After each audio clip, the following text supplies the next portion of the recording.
ఒక అడవిలాగా ఉండిద్దంట. అయితే ఆ అడవి లాంటి ఒక మార్గ మధ్యంలో అటు చెట్లున్నాయి, ఇటు చెట్లున్నాయి. మధ్య దారిలో వీళ్ళు నడిచి వెళ్తా ఉన్నారు.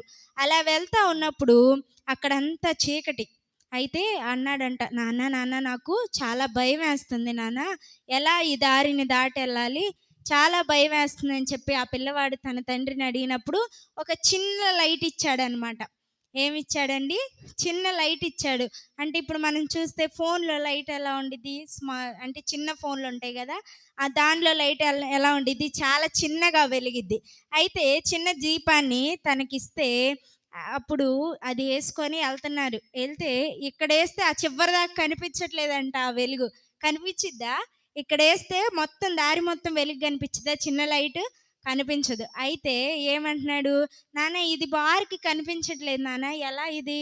అని చెప్పి తన తండ్రిని అడిగినప్పుడు, "నీకు కనిపించినట్లుగా నడువయ్యా, నేను నీ వెనకే ఉంటానని" చెప్పేసి తన తండ్రి తన కుమారుడికి భరోసా ఇచ్చాడు. సరే తండ్రి చెప్పిన మాటను బట్టి ఒక్కొక్క అడుగు వేసినప్పుడు ఆ లైటుని చూపిస్తా ఒక్కొక్క అడుగు ముందుకేసుకుంటూ ఇంటికి చేరుకున్నారంట.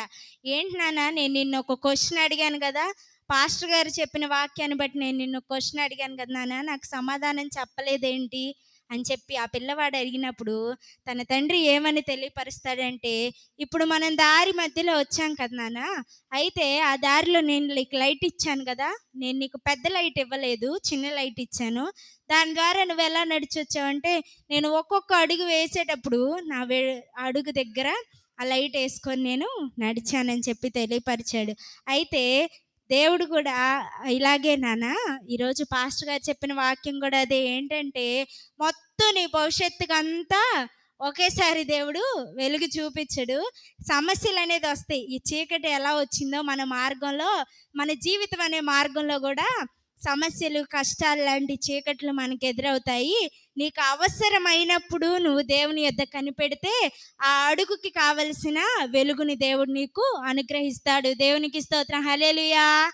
ఇప్పుడు ఎలాగైతే నువ్వు నడుచుకుంటా వచ్చేటప్పుడు నువ్వేసే ఒక్కొక్క అడుగుకి కావలసిన వెలుతురిని నువ్వు ఎలాగైతే చూపించుకుంటా వచ్చావో, దేవుడు నువ్వు నీ జీవితంలో వేసే ప్రతి అడుగుకి కూడా నీ సమస్య ఏదైతే వచ్చిందో, ఏ సమస్యల ద్వారా నువ్వు ప్రయాణిస్తున్నావో ఆ సమస్యలకు కావలసిన వెలుగుని దేవుడు ఆ సమయంలో నీకు చూపిస్తాడని చెప్పి తన తండ్రి చెప్పినప్పుడు ఆ కుమారుడు ఎంతగానో సంతోషించాడనమాట. ఎందుకు? నా తండ్రి నేను అడిగిన క్వశ్చన్‌కి ఆన్సర్ ఇచ్చాడని చెప్పి ఆ కుమారుడు సంతోషపడ్డాడంట. అయితే ఈరోజు ఈ యొక్క ఉపమానం ద్వారా దేవుడు మనకి తెలియపరుస్తున్న నీతి ఏంటంటే, మనం కూడా మనం వేసే ప్రతి అడుగులో కూడా దేవుడు ఖచ్చితంగా మనకి వెలుగును చూపించే దేవుడు. ఈ తండ్రి ఎలాగైతే తన కుమారుడికి వెలుగునిచ్చాడో, వెలుగుని చూపించడానికి ఒక మార్గాన్ని ఇచ్చాడు. ఆ వెలుగు కనపడడానికి ఒక చిన్న దీపాన్ని ఆ కుమారుడికి ఇచ్చాడో, మన పరమ తండ్రి కూడా మన సమస్యల నుంచి విడిపించడానికి మనకు కూడా ఆ దీపం లాంటి మార్గాన్ని మన జీవితంలో ఇస్తాడు. దేవునికి స్తోత్రం. హల్లెలూయా! ఆ దీపం లాంటి ఒక మార్గాన్ని దేవుడు మన జీవితంలో మనకు అనుగ్రహించాలంటే మనం ఏం కలిగి ఉండాలి? నిరీక్షణ అనేది కలిగి ఉండాలి. సమస్య రాగానే నీ యొక్క విశ్వాసాన్ని నువ్వు కోల్పోయి, ఎందుకు నా జీవితంలో ఇంత కష్టమైన సమస్య వచ్చింది? నేను రోజు ప్రార్థనకి వెళ్తున్నాను కదా! దేవుడికి రోజు నా ఇంట్లో ప్రార్థన చేసుకుంటున్నాను కదా! ఎందుకు దేవుడు నాకు ఇలా చేస్తున్నాడని చెప్పి నీ విశ్వాసాన్ని నువ్వు కోల్పోతే దేవుడు నీకు మార్గాన్ని చూపిస్తాడా? చూపించడనమాట. నువ్వు ఎప్పుడైతే ఈ సమస్య దేవుడు ఆయన మహిమ కొరకే నా జీవితంలో అనుమతించాడని నిరీక్షణ కలిగి ఆయన యొద్ద కనిపెట్టి ప్రార్థన చేస్తే ఆయన ఖచ్చితంగా మన యొక్క జీవితాన్ని వెలిగించే దేవుడు. మన చీకటి లాంటి సమస్యల నుంచి విడిపించే దేవుడు. మన చీకటి లాంటి అనారోగ్య పరిస్థితి నుంచి విడిపించి ఆరోగ్యం అనే వెలుగుని దేవుడు మనకి ఇచ్చే దేవుడు. దేవునికి స్తోత్రం. హల్లెలూయా! ఈ రాత్రికాల సమయంలో చాలామంది బాధపడతా ఉండొచ్చు.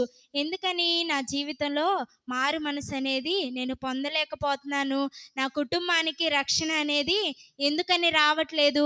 పోయినంత కాలం ఇలానే నా జీవితము ముగిసిపోతుందా ఏంటి అని చెప్పి ఎంతమందైతే నిరాశతో ఉన్నారో అంత వారితో దేవుడు తెలియపరుస్తున్న మాట ఏంటంటే, ఎప్పుడు కూడా నిరాశ పడక, ఎప్పుడైతే నువ్వు నిరీక్షణ కలిగి ప్రార్థన చేస్తావో అప్పుడు నేను